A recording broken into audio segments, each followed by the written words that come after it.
Oddities. Welcome back to another episode of Midnight Curiosities. I'm Curator Raquel. And I'm Curator Warbeauty. Coming at you live from the belly of the beast. Yeah. Yes. We're in here and it's strange. Sometimes I just say the first thing that comes to my head. Listen, this brings to mind that Bible story, Jonah and the whale. Yeah, it does. And we're here. I'll be honest with you, my main memory of that story is the VeggieTales version of it. You know what? I respect that. Do you remember that? Okay, so we obviously, as our listeners know, we both grew up fairly Christian, but Mormons didn't have VeggieTales. Like, that wasn't a thing Mormons ascribed to. And VeggieTales is a little bit younger than I am. So I was already older when VeggieTales was like starting to catch traction as like a Christian cartoon for kids, some like wholesome stuff. Oh, that's unfortunate. But when I was in high school, the song Cheeseburger was so popular, it was unreal. And it was that VeggieTales song about how he loves his cheeseburger with all his heart.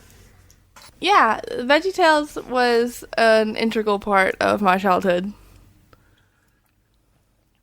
Sorry.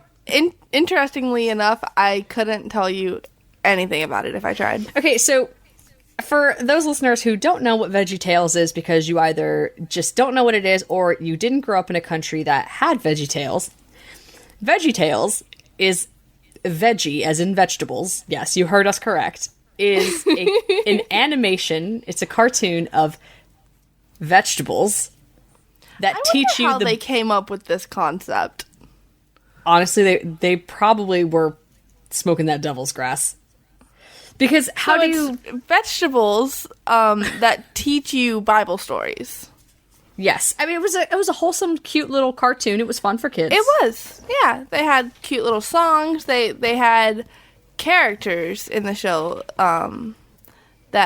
you had like the two that were the host, and then they would do, I think the plot was that they would do reenactments and skits as like they would cosplay as the characters in the Bible stories.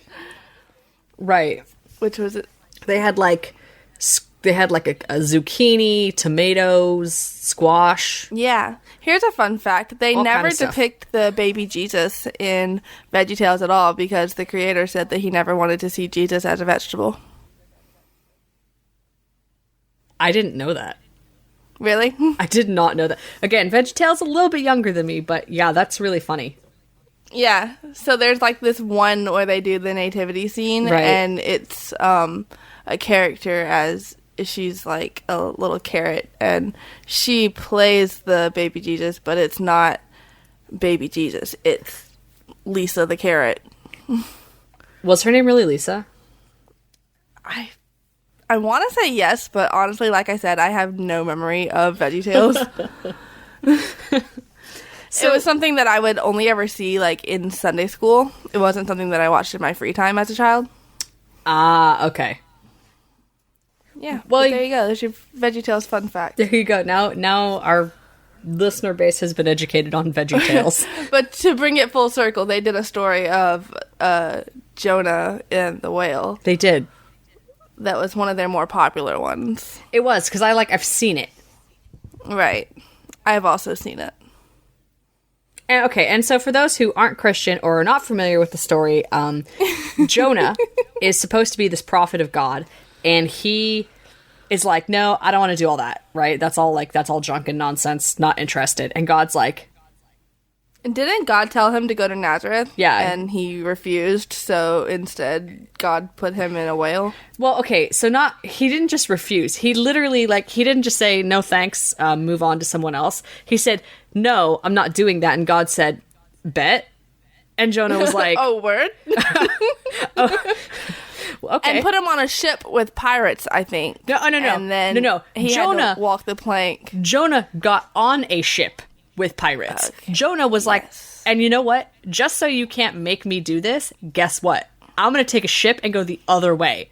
Right. Watch me. So God said, if that's your choice, okay, buddy. And so Jonah got on this like pirate ship, and it was this whole thing, and he had to like walk the plank, and then he like got thrown into the ocean. Got swallowed by a whale. Got swallowed by a whale. Lived in the whale for 3 days, and then was blown out the blowhole. Yeah, the blowhole of the whale. And guess where his butt landed? He went to Nazareth. Guess where he landed? Nazareth. And God said, "Word to your mama." Right. So that's what the Christians talk about when they say God works in mysterious ways. It's you're gonna go to Nazareth whether you like it or not. And if you have to get blown out a whale blowhole to get there, that's how it's gonna happen for you. That's one of the cooler Bible stories. It's back when God was cool. Yeah, back when God was like a real homie. Yeah. So no, you said belly of the beast, so that's why I thought of that, because everyone's just like, ever since Moby Dick, everyone, considers whales beasts because of all the like fierce combat. So sure, right. Yeah. Okay. Obviously, we're Satan worshipping pagans, so we are in this house. We're not, but to each their own. We're actually we're not necessarily talking about Satan today, but we are talking about his spawn in a way. Kind of, yeah. I'm really trying to segue from VeggieTales to possession. So, spoiler alert, today's episode is about possession. Surprise! We are, yes, talking about possession, and I'm so sorry that started with VeggieTales. Well, no, I'm sorry that transition was so clumsy. Listen, there's nothing graceful about possession usually. No, there's not. So, yeah, okay, let's get into it. Possession is, this is week 2 of our mini-series on metaphysical taboos within religions. Yes. And possession is a big one that a lot of people know about, but not a lot of people talk about. This is a fun one because there's so much to unpack with possession, because there is. You either believe in possession or you think people are mentally ill. That's true. There's nobody that kind of falls in the middle. That everyone either believes that it's possible and possession is real, or you just believe that people who are quote unquote possessed have some form of like paranoid schizophrenia. Right. Right. And so it's like there's a lot of stigma, and we're going to talk about the mental health aspect a little bit or here in a few minutes, but one of the things I do want to note is that for those who do have, schizophrenics in their life, or people who do suffer dissociative and multiple personality disorders, those are real disorders, real mental health disorders that need to be treated by doctors with PhDs who know how to do that. And I feel really bad about this particular one because in Western culture, at least, it has been so heavily stigmatized, possession has been, that people who are paranoid schizophrenics and are multiple personality disorders and dissociative identity disorders, sometimes, like, because of the religious connotations of Christianity and their upbringing, they won't go get help for them because they are stigmatized so heavily by demons and Satan and the devil and this idea of possession that they're not well. Right. That's like a real thing. It's really unfortunate too. Right. So I mean, I don't want to take away from the seriousness and suggest that there aren't disorders out there that really affect people's lives, because I mean there really are. So I just want to make that disclaimer that I'm not trying to be insensitive about it. Like, those are no, mental disorders are incredibly valid, and you can decide for yourself throughout this episode if possession is valid or not. But each thing has to be treated as its own, and sometimes that line can be really, really, really hard to determine. Well, right. So let's just start with what is possession, right? Sure. So possession is, and it can be called spirit possession, but possession is what we know it as in layman's term. It is the supposed control of a human body by spirits, aliens, demons, or gods. Sure. And this concept of spirit possession actually exists in so many religions. Christianity, Buddhism, Haitian voodoo, Wicca, Islam, African traditions, Southeast Asian traditions. I mean... one thing I found really, really interesting when thinking about possession in a Christian context, it is always, every time, 100% a negative thing. But it doesn't always have to be. No, and we're going to talk about that. Yeah, because in right. some of these traditions, such as the African traditions, possession, or being ridden, as it's called, and in Wicca, is not necessarily is seen as a bad thing. It is actually actively invited into the body. It's an honor. Mm-hmm. And it's there's a lot of cultural context for possession. Yeah. So, we'll get there. So let's start with, I guess, the big one that everyone knows, which would be Christian demonic possession. Okay. Possession is one of those sexy taboos. Like, one of the reasons the Catholic Church is kind of so sexy is because of this idea of possession and exorcisms, right? Yes. And we'll be talking about exorcisms next week. So, possession in the Catholic Church, or in Christianity as a whole, but I mean, you really can trace your roots to the Catholic Church for our modern understanding of it, is when a demon, a spirit of a demon, the soul of a demon, inhabits your physical body. Yes. So the idea is that a demonic entity, it doesn't necessarily have to be a demon. I guess, I don't know what else there is. But I guess you can get, like, ghost possession, maybe. See, Christians don't believe in that.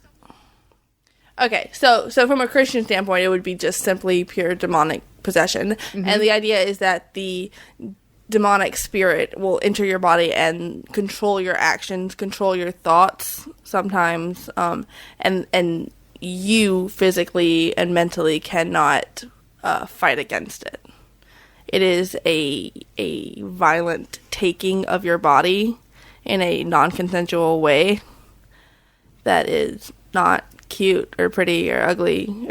It is ugly, sorry. So this is going to be kind of a little bit of a crossover for the exorcism episode. So you're going to hear this information again, but these things for Christians, possession and exorcism sort of go hand in hand. But there is actually in order to determine if a possession is valid or not, the Catholic Church actually has guidelines, and they have markers that you have to meet, and certain things that have to be said, or certain behaviors that have to take place, or certain reoccurring coincidences have to be taking place in order for them to classify your case as a genuine case of possession, in order for you to qualify for an exorcism.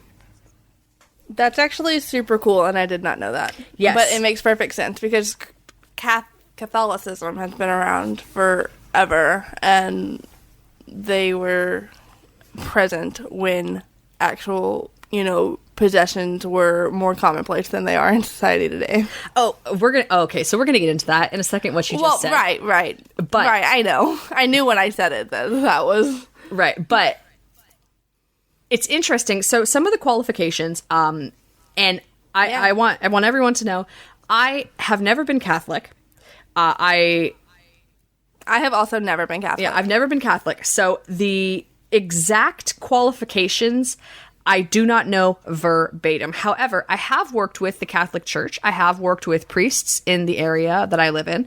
And I studied demonology for quite a number of years. So I was heavily involved in the possession and exorcism community as far as the Christian outlook was. You can think of kind of like Ed and Lorraine Warren. They're kind of the first and most famous American demonologists. I was really into that, so I did that kind of stuff. I have a crucifixum cross that was given to me and blessed by the Archdiocese in Rome. Sure, you may not be an active participant, but you know what you're talking about. Right, but I am going to kind of butcher this a little bit, because they kind of update guidelines with each different pope and whatnot. But typically, what you're going to look for in a classic case of possession, and what the church is going to quantify as a genuine possession or genuine haunting, because they kind of believe it to be the same thing, of a person or a house. So the Catholics believe that houses can be possessed as well.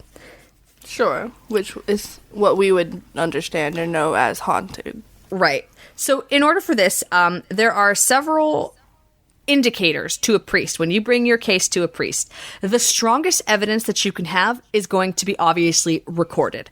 And you can YouTube some of the most famous exorcism cases and cases of possession. When you're recorded, a lot of people that are recorded speak German and Aramaic in their possessed states. And they don't know that in their unpossessed states. They completely are unaware. So speaking Aramaic is kind of the big one. And then you've got a constant disturbance of religious items and artifacts in your home. So if you have crucifixes and crosses on your wall, if those are constantly falling down to the floor, if they are broken, if they get destroyed or somehow disturbed in some way, repeatedly, no matter what you do, that is a case of possession, in a home at least. Then you have of the body. So the body possession is very specific. There is going to be the smell of sulfur that occurs at time of possession. You're going to have a problem at exactly 3 a.m. Really? Yes, because it is the belief is that the demonic is mocking the Holy Trinity. So the number 3 is always going to be a constant present. You're never going to really see 666. Right. That is not considered a true possession, because that is, that's the devil's number. But demons are going to on purpose stop your clocks at 3 a.m., which is also like the witching hour. Yeah, okay, I'm into that. I like that. Right. So there's actually there's a lot of specific qualifications people don't realize like that. You're going to have to talk about having sleep paralysis. That is one of the other classical signs of a classical possession in a human, is they will wake up and have sleep paralysis. They will smell sulfur. They will wake up with sleep paralysis smelling sulfur at 3 a.m. They will have unexplained bruising and scratch marks on their body. Mm-hmm. And when I say unexplained, I mean they literally will sleep test you. They will make sure you do not have restless leg syndrome or active dreaming. You literally have to produce evidence that this is of not of your own accord. It's not easy to get qualified as a genuine possession in modern Catholic Church. So do you have to meet one requirement? Or no, you have to meet a certain number of them? Several. I don't know how many for sure. And again, the strongest evidence that someone can have is, photographic or recorded. Right. But you do have to meet several of the qualifiers, because some of the stuff can always be coincidence. Some of it can genuinely be medical. And some of it can be faked. Of course. So they really have to be careful about it, because exorcisms is shocking to the system, and we'll get into that next episode, but possession is shocking to the system. Yeah, if you take an entire being into your body that you did not allow into your body, then yeah, it would be shocking for your system. There's an interesting theory about that, because Christians actually ascribe to this, but I also kind of ascribe to this, in that foreign entities, like any spirit or ghost or demon or whatever, anything that you're going to allow to possess you, cannot willfully possess you without your permission. Really? Yes, that is actually a belief pretty universal through most belief systems in possession, is that a spirit or entity cannot enter your body without your explicit permission. So the way that popular media, Behemoth, Supernatural, the show? Mm-hmm. The way that they handled that was that demons can involuntarily take over your body, but angels needed permission. No, so even with demons and demonic entities, they need permission. Here is how Hollywood has lied to you, but not really. Oh, of course. Well, so a lot of people in demonic possession don't understand what they're looking at when Hollywood portrays it. And Hollywood, of course, isn't going to explain it. Everyone thinks, oh, a demon can possess me involuntarily. But here's the actual breakdown of the science of possession, is that that's simply not true. If your willpower is so ironclad that you allow no demon or entity, good or bad, to possess you, it literally cannot enter your soul space. It cannot penetrate your bubble. You are far more powerful than a bodiless entity in the mortal 3D realm. Can demons trick you into giving consent? Absolutely. So demons' favorite technique, and this is what priests in the Catholic Church are listening for, is the wear-down method, is they will make you exhausted. They will fry your nervous system. They will do everything they can to make you sleep deprived, exhausted. You will have PTSD symptoms. You will start showing signs of mental illness. You are then further stigmatized. You can't talk to people in real life. And then they'll promise that they can help you. And then you essentially become so delirious in your subconscious because, again, you're just exhausted at this point. Then your ability to have an iron willpower, those walls start to crumble. And that's when you accidentally let entities in. Okay, so that's... I will say that as far as Christianity, I've noticed that Catholicism is the big one that actually believes in and subscribes to possession. Other denominations traditionally don't, in my experience. I grew up mostly Southern Baptist, but I did... go to like a Methodist church for quite a long time, and I went to Lutheran church for a while, and I didn't really hear anything about possession, like, ever.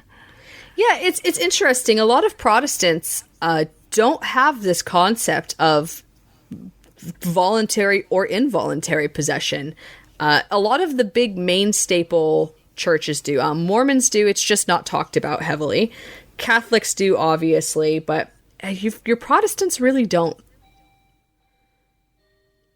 And that's another part of the argument too, is that, because take Catholic versus Protestant, Protestants typically don't believe in that. And how many cases of possession are you hearing coming from Protestants? Not as many as from Catholics. There is something to be said that, in theory, and I know I'm not necessarily playing devil's advocate, but I'm just being a gremlin with my theories. Sure. But there is something to... if you believe in something, you make it real. And that's... yes.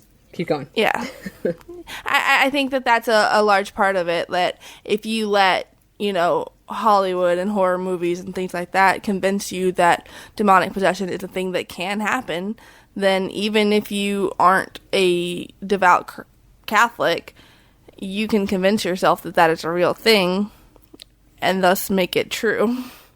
Right. So, this all comes down to entities cannot enter your body without permission. And that's one of the ways you give them permission, is that we are inundated in Western media, at least. And I've actually seen quite a bit of Eastern media that has this theme. Yes. That we are inundated with that it's an involuntary process. So it doesn't really matter what your cultural belief is. We are constantly surrounded by media trying to trick us to think otherwise.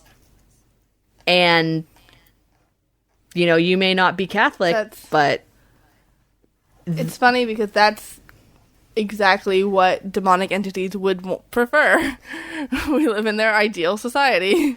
Right. And now, you may be like, I don't believe in demons, but the fact that you are inundating yourself with this media is now opened the door for the possibility of it. Right. You leave the door open for possibility. So it doesn't matter if you believe in demons or God or anything. That possibility door is still open. The demon believes in you. And that's actually crazy. And I'm really glad you said that, because you don't have to believe in these entities, good or bad, voluntary or involuntary. They believe in you. And right. That's they believe in their ability to wear you down. That's the only relationship that needs to exist in order for them to have any modicum of control over mortal affairs. Sure. So do you want to flip the coin and talk about voluntary good possessions. Right. So flipping the coin, now the entities believe in you. But when you flip the coin and you believe in the entities and allow them to come into you. Actively seek it. This is a tough one because so many people think that they can handle it. And as someone who has done this, it's tough. I mean, this really wrecks your body. It shoots your immune system in the face. Oh, absolutely. The human body was not made to contain otherworldly entities. No, it was not, or at least not in this particular way. And when you're basically cramming a one soul vessel with multiple souls or multiple power sources, and typically these power sources that we are inviting, be them good, benevolent, or malevolent, they're typically more powerful than us. I think that there's an important qualifier to make here, that I've seen a lot of misinformation in more like young pagan societies or like baby witch societies. There's a difference in the definitions of invocation and evocation. Oh. Please clarify this. People... Okay, I will. I am.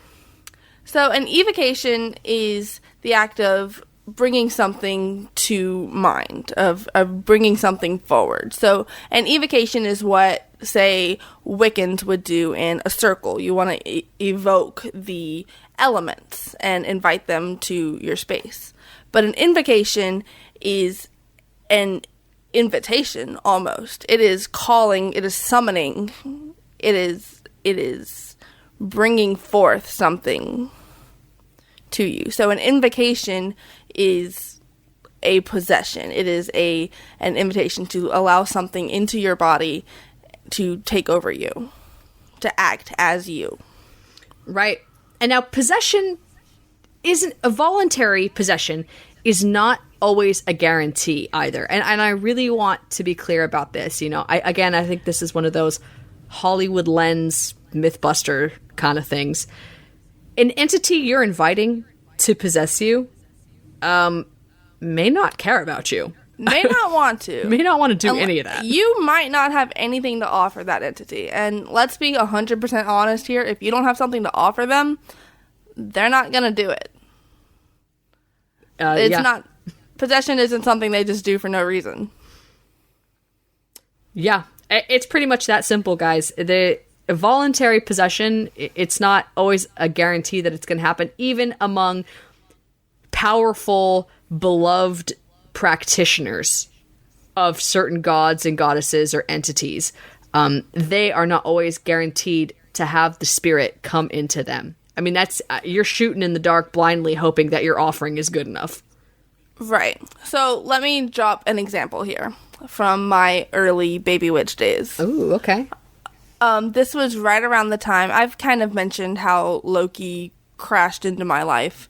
And when I began doing all of my research on him, I came across an article of somebody who claimed that they had let Loki possess their body.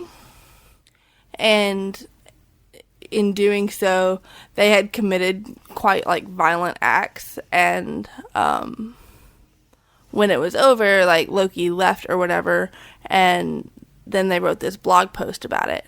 And I didn't believe it at the beginning because I don't think Loki would just possess you to kill your ex-boyfriend for you, just to do you a solid. And two, I don't think that if you manage to survive a divine possession, that you would remember it enough to write a blog post about it. Yeah, that's okay. So here's where this kind of gets dicey. Voluntary or involuntary possession is stuff like that, because I'm not saying that this person wasn't possessed, and they genuinely probably believed Loki possessed them. But let's say that they were possessed. I'll be honest. Let's call a spade a spade. A demon will lie and call itself whatever you want it to call itself. Right. It's interesting. It's interesting, too, that you said demon, because there's no really concept of demon in the Norse mythos. No, there's not. So there is no concept that demons are going to come and possess you. But someone asking for Loki to possess them is just right for the Fae. Ooh, boy. Well, and here's the thing is, though, it might have genuinely been a malevolent, like a demon. Like the Christian concept of a demon. Yes. Because what happens, and I think people get kind of their panties in twist about what I'm about to say, is if you believe in a multiple gods, if you're a multi-god believer, genuinely, or a multi-spiritual entity believer, which includes Christians, you by default are acknowledging that all other entities could potentially exist. So, yeah, sure, you wanted your god or your mythos to, come to you or possess you, but that is probably not what happened. In that case, at least. And to be perfectly honest, I think there are very few actual, hard skeptics. I think, you ask someone if they believe in this, and they'll say no, but if you scare them enough, that might be where their mind jumps, and they'll consider it irrational, but they're still thinking it. Oh, so there's actually a story about that Ed and Lorraine Warren did, and it's for the doll Annabelle. Now, they made movies about this, and movies did not tell the factual history of Annabelle or what happened. But Hollywood never will do that. No, but the actual story is Annabelle is a Raggedy Ann doll that these two nurses and this one nurse's boyfriend all had an apartment together. And there was this Raggedy Ann doll that they had found.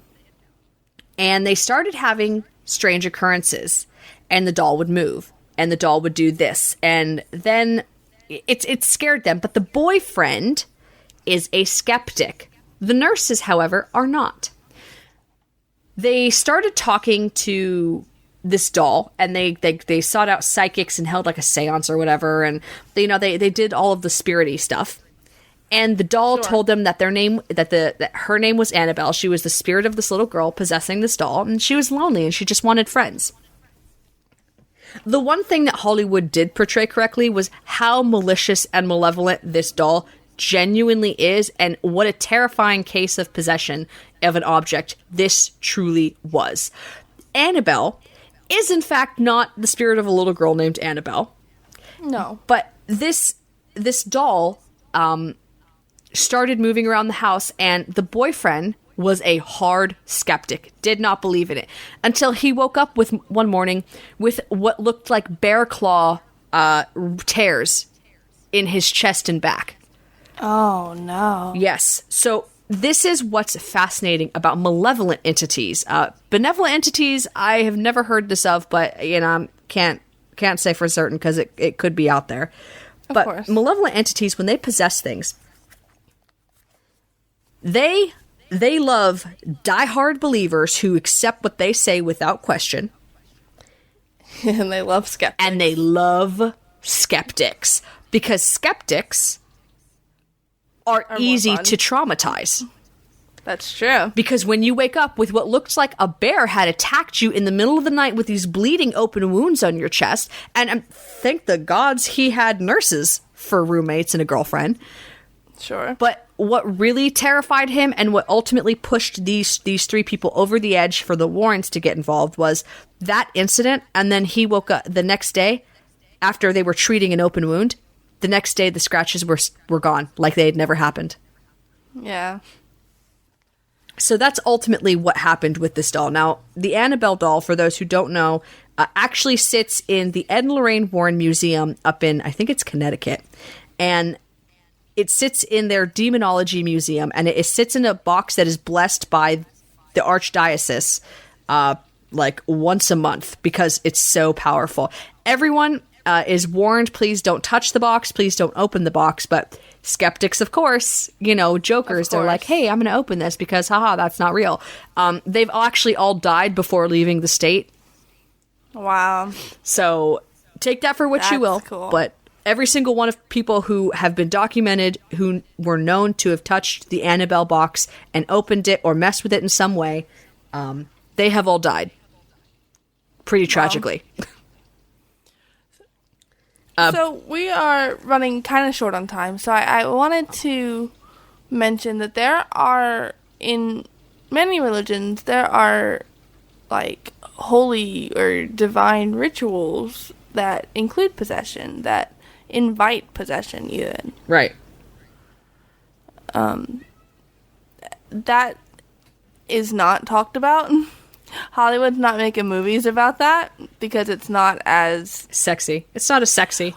It's not as sexy. It's not as exciting. It's not as fun. I think it's cooler though, because I mean, think about it. So much cooler. There's a ritual called drawing down the moon. It's a Wiccan ritual, and essentially your high priestess invites the goddess herself to be in her body. She is giving her mortal vessel up for the goddess to impart wisdom to any seekers that come to her. And it's a big sacred ritual, and you do, I think it's a once a year ritual. Of course it is. Of course it's sacred. Yeah. Right. So, and you're interacting with your literal goddess, like right. And this is taken lightly for not just in Wicca. You see this in a lot of other cultures where possession is not a bad thing, and it is invited, but you are being ridden by a god or an entity, and it is seen as a divine experience for a lot of people, and a very poignant religious experience that kind of strengthens their faith and resolve because, hey, I'm finally getting answers.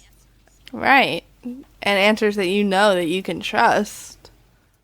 Right. And it's actually a really a holy experience, and it's life-changing for a lot of people. But yeah, of course it is. For the people being possessed, it is very exhaustive. It is very taxing on the body. Of course. You have to be in good health in order to successfully do a possession.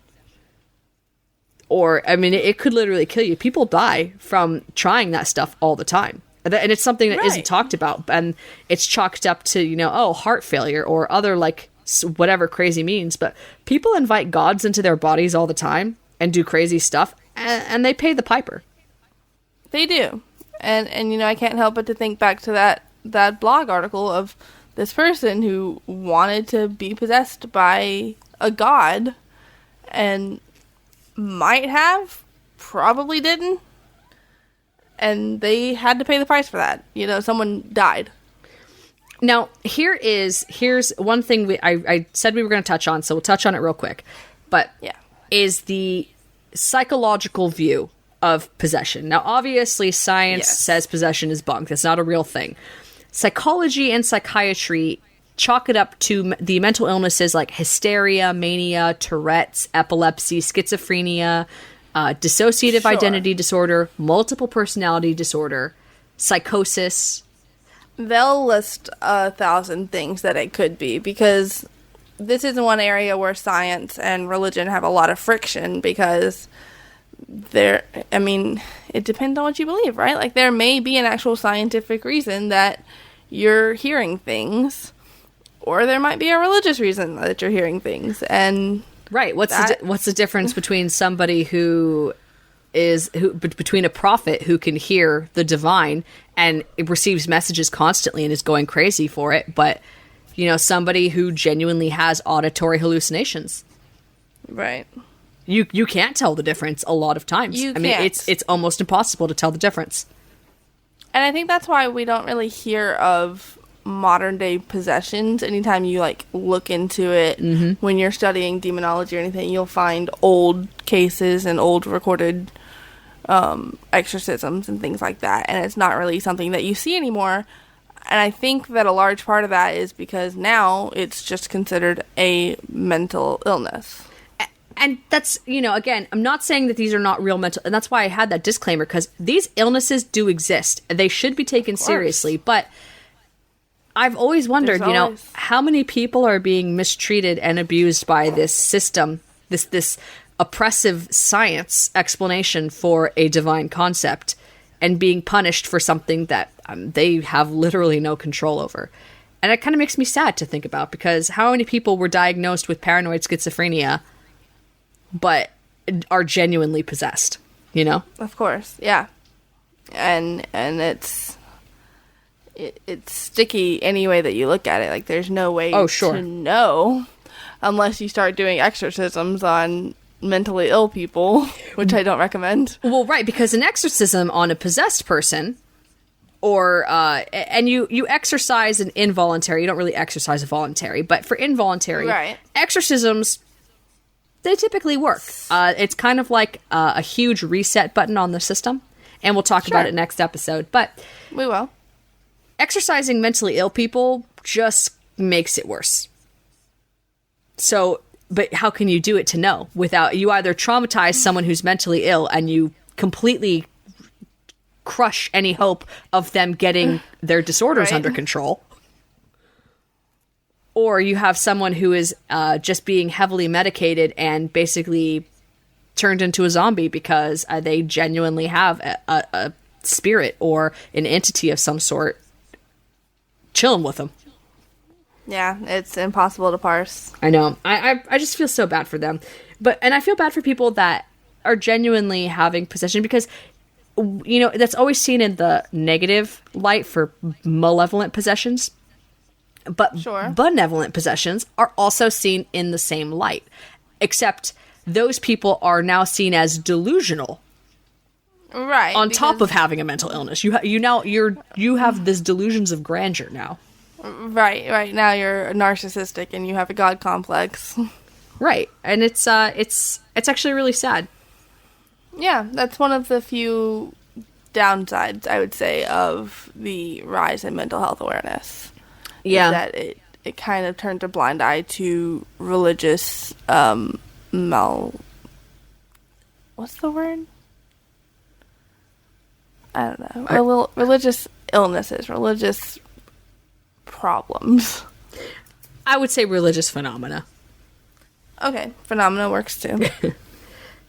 I think that their mental illness is an answer a lot of the time, but there's always a chance that it's not that. But what's interesting is most proto-cultures, most indigenous cultures, actually held the belief that people with mental illnesses were closer to God. You know, because they had a neurodivergent way of examining their world around them, they were seen as holy, and their mental illnesses were not seen as a detriment. They were seen as a blessing, and those people were often made seers and prophets because they were able to have this unfiltered communication with the divine, and it was seen as it was a blessed thing, and they were taken into the tribes, and they were taught how to be the shamans and the healers and the teachers. How interesting how society changes over the years. Yeah. Okay, well, I think that about does it on possession. Yeah.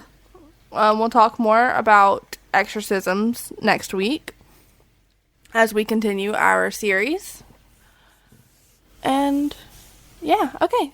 This has been Midnight Curiosities. Midnight Curiosities is hosted by One Eye Oddities, a new way to see magic. If you like what you heard here, if you like discussing possessions, leave us a review on Apple or Podchaser, whatever you want to leave a review on. Do that. Wherever you find us, to leave a review there. Also, to all of our listeners in Dublin, thank you. So we are an American-based podcast, and a majority of we have more listeners in Dublin than we have anywhere else in the world. And I don't have an explanation for it, but I do have an appreciation for it. Yes, so thank you so much to all of our European listeners, and shout out to everyone in Dublin. We love you guys. Interact with us on our social medias. You can find us at Midnight Curiosity on Twitter, Facebook, TikTok, Instagram, and you can find us either there or at One Eye Oddities. Again, absolutely. You can find those across Facebook, Twitter, Instagram. Yeah, we're all over the place, ready to start those discussions, because these are the things that people aren't talking about, and maybe they should. Right, and again, in case you can't find those, you can also always reach out to Curator War Beauty, which is me, War Beauty, one word, but the W and the B are capitalized. And I'm known as War Beauty across every social media platform. Absolutely everyone. Every single social media platform. Just Google War Beauty, one word, and you will see me. Sure. It's OG War Beauty on Twitter. Mm-hmm. So, yeah, we're out there. We're here. We're excited to talk to you guys, and we're excited to discuss more of these topics with you. Yeah, absolutely. Don't be afraid to engage us. Yeah, of course. But until then, we will see you guys next week with exorcisms. So, look forward to that. And I am Curator Raquel. And I'm Curator War Beauty. Yeah, don't forget to become an oddity.